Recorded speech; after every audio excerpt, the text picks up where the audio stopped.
વિશ્વના સૌથી મોટા રેલવે બ્રિજનું આજે પ્રધાનમંત્રી નરેન્દ્ર મોદી ઉદ્ઘાટન કરવાના છે. જમ્મુ કાશ્મીરમાં બનેલા ચિનાબ રેલ બ્રિજનું ઉદ્ઘાટન થશે. કટરા અને સાંગલદાન વચ્ચેના 63 કિમી લાંબા રેલવે ટ્રેકનું લોકાર્પણ કરાશે. પ્રધાનમંત્રીના કાર્યક્રમને લઈને સુરક્ષા દળો પણ એલર્ટ પર છે. પ્રધાનમંત્રી આજે 2 વંદે ભારત એક્સપ્રેસને લીલી ઝંડી આપશે. કટરામાં 46,000 કરોડના પ્રોજેક્ટનું ઉદ્ઘાટન કરશે. તો બ્રિજના લોકાર્પણ પછી પ્રધાનમંત્રી જાહેર સભાને સંબોધશે. તો વિશ્વના સૌથી મોટા રેલવે બ્રિજનું આજે ઉદ્ઘાટન કરશે. ચિનાબ રેલ બ્રિજનું આજે પ્રધાનમંત્રી નરેન્દ્ર મોદી ઉદ્ઘાટન કરશે.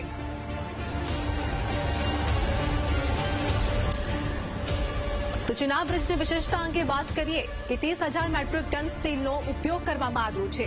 બ્રિજ બનાવવાનો ખર્ચ 1486 કરોડ છે.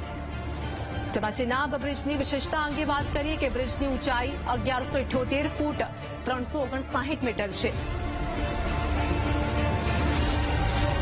ઓફિલ ટાવરથી પણ 35 મીટર ઊંચો આ બ્રિજ છે, જેનું ઉદ્ઘાટન આજે પ્રધાનમંત્રી નરેન્દ્ર મોદી કરવાના છે. વિશ્વના સૌથી મોટા બ્રિજનું આજે ઉદ્ઘાટન થશે. કુતુબ મિનારથી પણ 5 ગણો ઊંચો બ્રિજ છે. ચિનાબ બ્રિજનું આયુષ્ય 120 વર્ષ છે.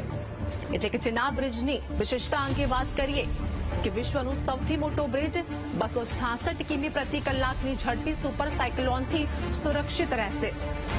આ બ્રિજની અનેક વિશેષતાઓ છે, જેમાં 8ની તીવ્રતાના ભૂકંપથી પણ નુકસાન આ બ્રિજને નહીં થઈ શકે. જેમાં ફ્લેશ પલટી પણ નુકસાન નહીં થાય.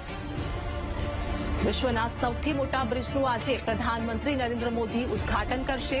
આતંકી ગતિવિધિઓને પણ ધ્યાનમાં રાખીને બ્રિજને બ્લાસ્ટ પ્રૂફ બનાવવામાં આવ્યું છે.